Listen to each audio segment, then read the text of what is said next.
ternyata kita pun semua begitu. Oke, selanjutnya kita akan mendengarkan sedikit cerita atau pengalaman-pengalaman dari Direktur LBH Papua. Di sini ada Kakak Emmanuel Gobay. Untuk itu waktu dan tempat kami persilakan buat Kakak Ego. Tepuk tangan dulu untuk menyambut Kakak Ego naik di panggung yang telah disediakan oleh Elsam Papua. Silakan Kakak. Hidup perempuan! Hidup, hidup, hidup! Hidup perempuan! Hidup, hidup, hidup!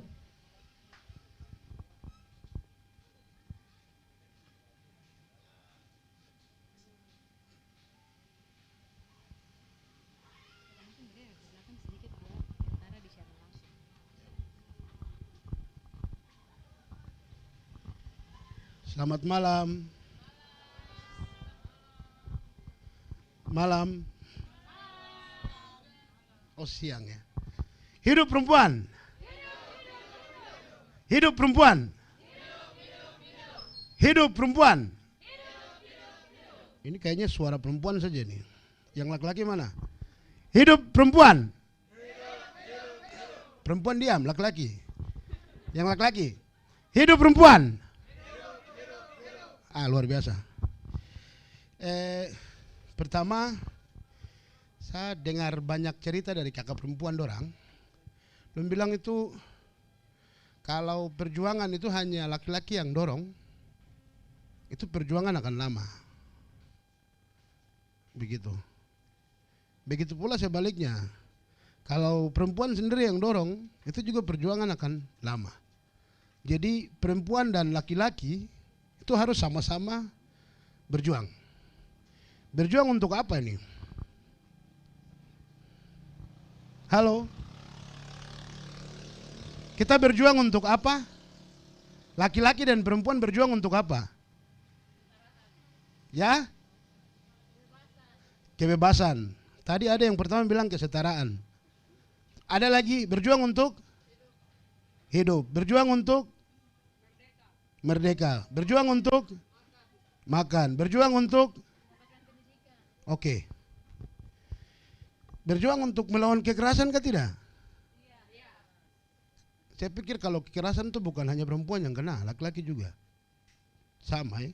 Apalagi dalam konteks Papua. Di Papua perempuan dan laki-laki sama-sama mendapatkan perlakuan kekerasan. Itu dalam konteks yang lebih besar, di mana hubungan antara warga negara dan negara. Itu perempuan dan laki-laki sama mengalami tindakan kekerasan. Nah, selanjutnya dalam konteks warga negara antara perempuan dan laki-laki, ini kami punya pengalaman advokasi di kantor, itu kami temukan banyak kasus kekerasan yang dialami oleh perempuan. Saya kurang tahu dari bagaimana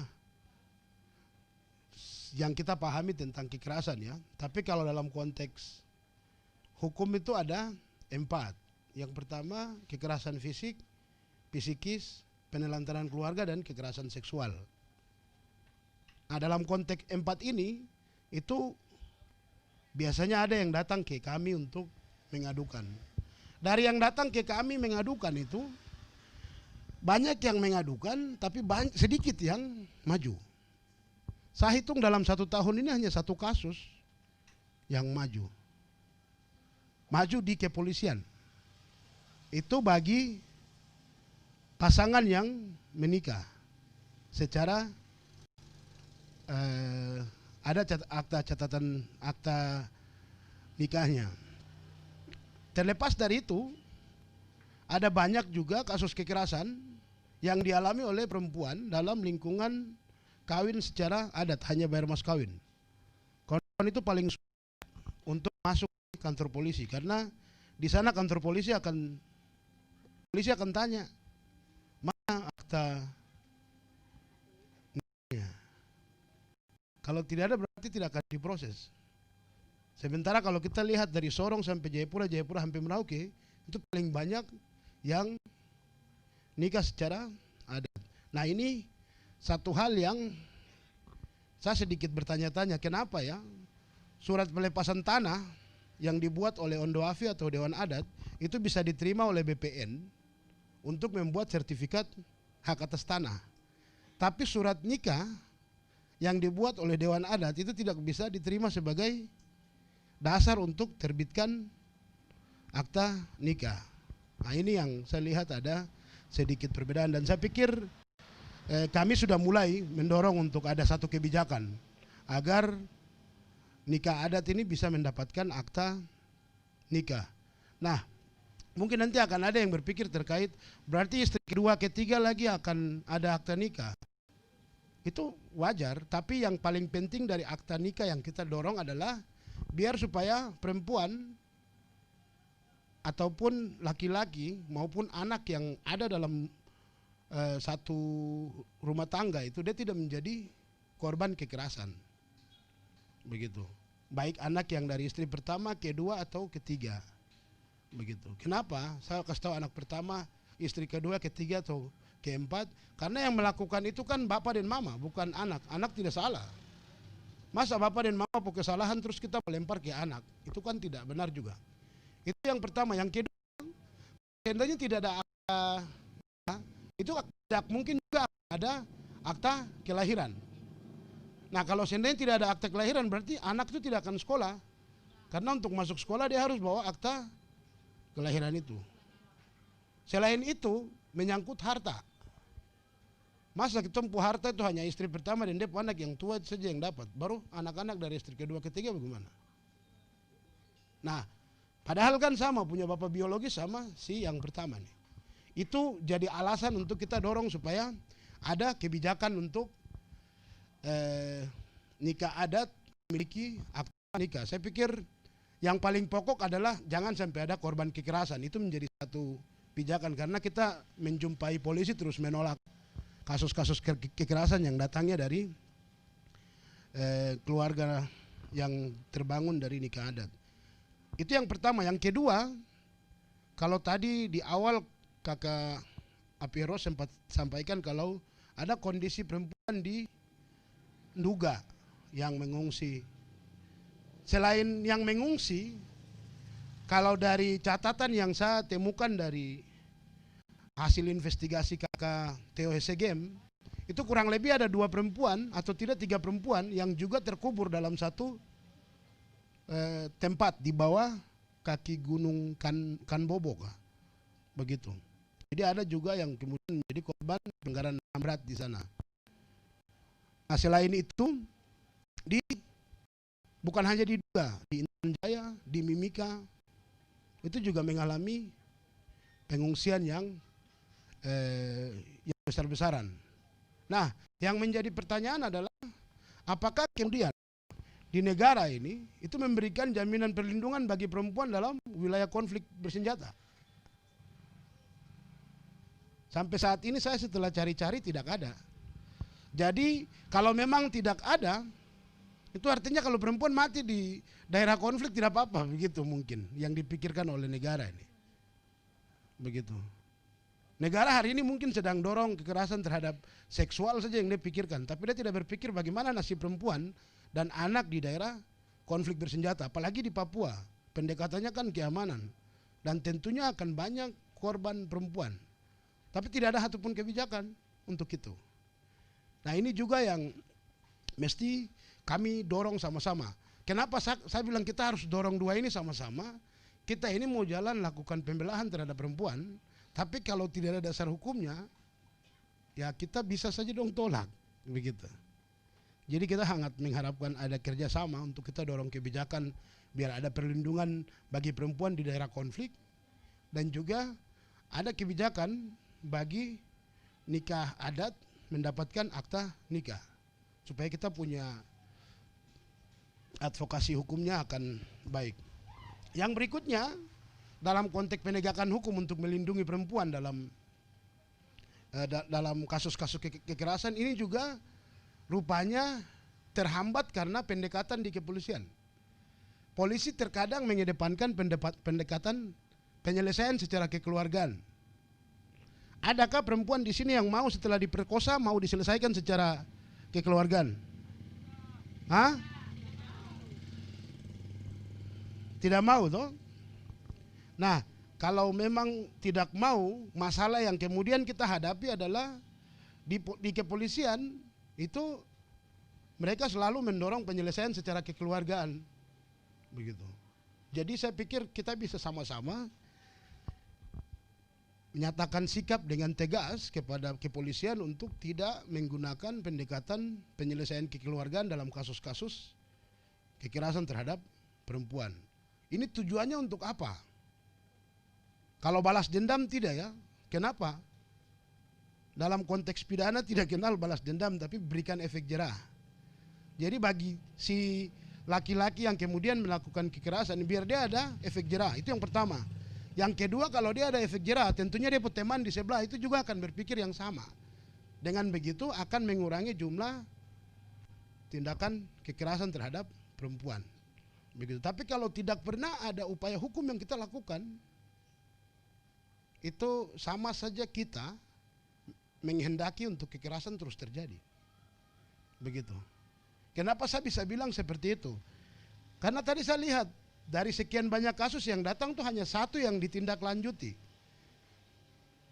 Kenapa sampai yang lain tidak ditindaklanjuti? Banyak ya, banyak alasan. Tapi saya tidak mau sebutkan di sini. Begitu.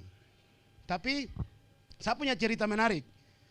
Ada sapu kakak perempuan satu dan sapu kakak laki-laki. Sapu kakak laki-laki itu tukang mabuk, selalu minta sapu kakak perempuan untuk uang untuk dia mabuk. Begitu. Dia juga PNS, sapu kakak juga yang perempuan juga PNS. Begini kakak ini karena dia capek, dia tidak mau, dia capek sekali dengan kakak kelakuan itu. Selanjutnya yang dia buat apa? Dia lapor ke polisi. Baru kemudian dia gunakan fakta penelantaran keluarga yang dia suami lakukan. Sudah polisi tahan dan proses. Kamu tahu apa setelah dia suami itu diproses dan dia keluar? Dia malah kembali ke rumah. Karena dia anak-anak kan sebesar semua. Dan mulai saat itu ada perubahan di kakak laki-laki itu. Tidak lagi minta uang, minta mungkin untuk cukup macam rokok atau apa macam begitu. Tapi tidak untuk yang mabuk-mabuk itu. Begitu. Nah dari fakta itu saya lihat ada sedikit cerita baik. Kalau kemudian kita dorong itu. Ini maksudnya untuk kemudian mengurangi kekerasan dalam konteks ruang dalam ruang-ruang domestik ya, di keluarga begitu. Nah, selanjutnya dalam konteks kita perangi kekerasan yang kaitannya dengan perempuan dalam kondisi Papua yang sangat kental dengan budaya patrilineal ini saya pikir sesuatu yang sangat susah ya. Atau bagaimana menurut kawan-kawan? Halo? Bisa? Kami bisa dapat tanah di sini? Hah? Sangat, menurut kawan-kawan bagaimana? Susah? Oke, sepakat. Kalau saya senang yang macam begitu. Jangan kemudian susah terus orang bilang tidak bisa apa-apa. Begitu. Sekalipun susah, tapi kita harus taruh target yang tinggi untuk kita dapat. Begitu. Nah, dulu itu pasti kondisinya belum kita punya orang tua banyak yang timba ilmu seperti kita ya. Kalau kita yang sekarang laki-laki dan perempuan sama-sama sudah menimba ilmu. Dalam kondisi ini teman-teman rasa akan ada perubahan tidak? Kita semua sudah berpendidikan ini. Oke, amin ya. Amin. Kalau seandainya yang saya takutkan tuh begini. Ketika kita sudah berpengetahuan, justru dengan pengetahuan itu kita bangun sebuah kristal yang paling kuat untuk kepentingan patrilineal. Ini yang saya paling takut. Tapi kalau seandainya yang terbangun adalah kita kan berpengetahuan, mari kita bangun pemahaman yang setara. Dan kalau bisa ada hal yang perlu kita benahi, itu kita benahi sama-sama, itu bagus. Tapi kalau kemudian yang terjadi justru dia bangun satu kekuatan untuk membangun dia punya dominasi, ini saya pikir akan sangat panjang itu. Dan dalam beberapa diskusi-diskusi, dalam beberapa berita-berita, saya lihat itu sudah mulai terlihat. Itu sudah mulai terlihat. Jadi cara untuk kemudian kita bisa membangun dengan target, kami bisa mendapatkan satu target awal akhir yang kita akan setara, itu melalui diskusi. Itu saya pikir sangat bagus. Saya dulu waktu kuliah, saya kakak-kakak perempuan dong yang ngajar saya. Tentang apapun. Jadi bahkan tentang saya sebagai laki-laki yang menindas perempuan juga saya dapat dari kakak perempuan dorang. Begitu. Artinya dengan diskusi dia kan kemudian buat kami berpikir 2 atau 3 kali begitu. Tapi kalau tanpa kita diskusi, diskusinya juga bukan hanya klub perempuan saja, buka lebar. Begitu. Dengan begitu saya pikir nanti akan ada perubahan secara paradigma. Kalau paradigma sudah berubah, yakin dalam konteks kenyataan itu akan terjadi perubahan yang kita inginkan. Oke, selanjutnya saya mau tanya satu. Dalam konteks kekerasan, melawan kekerasan, kamu pemusuh siapa? Perempuan. Perempuan Papua punya musuh siapa? Dalam konteks melawan kekerasan terhadap perempuan. Hah? Satu sistem. Ada lagi? Dalam konteks melawan kekerasan terhadap perempuan, perempuan Papua punya musuh siapa? Hah? Sistem, stigma, pemikiran. 3. Kolonialisme, terus? Hah? Budaya yang mengikat. Terus? Patriarki. Sistem ya.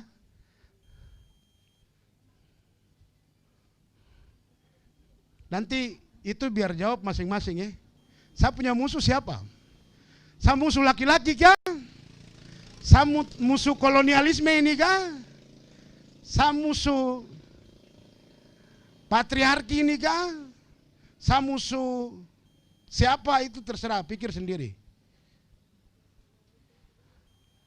Oke, musuh siapa? Terus selanjutnya, kalau kekerasan itu dialami oleh si perempuan itu secara pribadi-pribadi, atau mungkin laki-laki secara pribadi-pribadi. Dalam kita memperjuangkan itu, melawan apapun musuh kita itu, apa tujuan akhir yang kita ingin capai? Ya? Kebebasan. Terus? Perubahan. Kebebasan, perubahan, keadilan, terus? Kesetaraan. Oke. Ada banyak ya? Nah, dalam konteks Papua, perempuan Papua berjuang untuk apa? Bebas apa? Bebas. Bebas dari segala bentuk penindasan. Penindasannya yang seperti bagaimana? Ada mama-mama setengah mati di pasar. Ada perempuan yang mendapatkan kekerasan dari militer. Ada perempuan yang mendapatkan kekerasan dari dalam rumah tangga. Ada perempuan yang mengalami kekerasan dalam dunia pekerjaan, di tempat-tempat kerja. Ada perempuan yang mengalami kekerasan dalam dunia medis. Ada perempuan yang mengalami kekerasan di dunia pendidikan. Di sini belum ada, di Uncen belum ditemukan ada dosen melakukan pemerkosaan terhadap perempuan. Mungkin ada ya. Bukan, oke. Terus dalam konteks budaya, ada banyak perempuan mendapatkan kondisi kekerasan di sana. Terus dalam konteks agama juga ada perempuan mendapatkan kondisi kekerasan di sana. Mau kekerasan itu bisa fisik, psikis, fisik dan psikis ya. Begitu. Kalau dari itu artinya kan banyak toh. Banyak bentuk-bentuk kekerasan. Pertanyaan kembali, perempuan Papua berjuang melawan kekerasan itu secara yang paling besar itu bertujuan untuk apa? Kalau takut jawab simpan saja. Oke, jadi pada prinsipnya perempuan dan laki-laki sama-sama ada dalam satu situasi yang ditindas secara ekonomi, sosial, budaya, sipil, dan politik dalam konteks Papua. Atas dasar itu, saya pikir perempuan dan laki-laki harus sama-sama baku bantu untuk melawan kekerasan dari segala dimensi tadi. Dengan begitu, kita akan keluar dan membentuk yang tadi kita inginkan, kesetaraan, dan keluar kemudian kita membentuk apa yang kemudian dipikirkan oleh perempuan. Nah, terakhir kawan-kawan, saya pernah dengar cerita-cerita tentang pejuang perempuan yang luar biasa, yang sama seperti Mirabal bersaudara ya di Dominikan. Kalau dia itu laki-lakinya semua masuk ke dalam tahanan, jadi perempuan-perempuan ini yang bicara untuk perjuangkan keadilan sambil juga mengeluarkan perempuan dari laki-laki dari tahanan itu. Kalau di sini dulu ada Angganeta Manufandu ya, di Biak tahun 40-an, dia pimpin 3 kampung kemudian berjuang melawan Jepang. Nah, selanjutnya ada juga Mama Yosep Alomang yang waktu tahun 94 ditangkap kemudian dimasukkan ke dalam pot tempat orang buang kotoran. Kemudian yang berikutnya teman-teman perempuan yang ada saat ini, yang kemarin dengan tegas menyatakan sikap melawan Aloysius Giai atas sikap dia melakukan tindakan kekerasan seksual. Menurut saya itu satu gerakan yang luar biasa. Sekalipun banyak komentar dari sesama kita aktivis, antara suku, antara laki-laki perempuan, tapi itu hal biasa. Yang saya salut adalah kawan-kawan sudah mau tunjukkan sikap, itu sesuatu yang luar biasa. Kalau teman-teman perempuan tunjukkan sikap, kita yang lain nanti ikut dari belakang. Karena itu kita punya pekerjaan untuk ikut kamu dari belakang. Begitu, bukan hanya kamu perempuan tapi laki-laki juga. Kalau orang siap nanti kita akan ikut dari belakang untuk mendukung. Nah, kawan-kawan, saya agak sedikit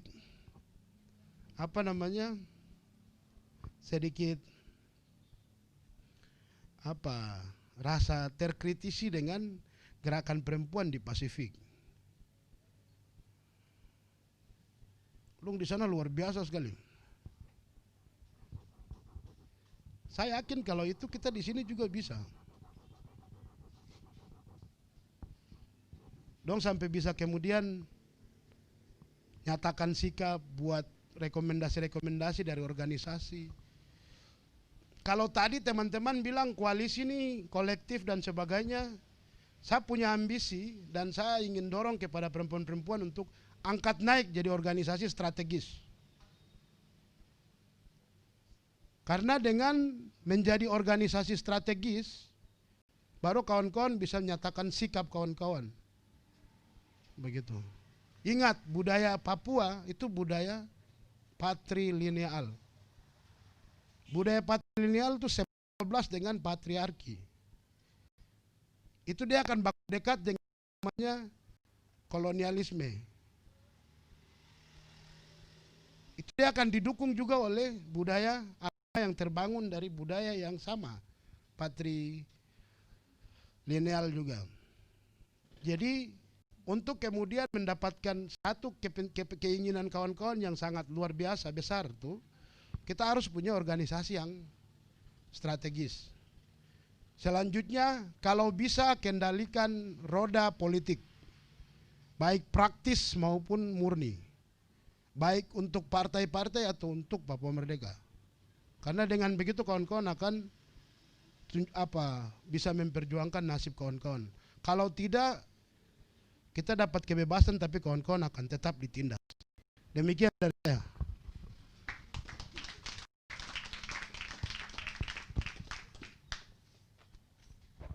Terima kasih banyak Kakak Ego sudah berbagi.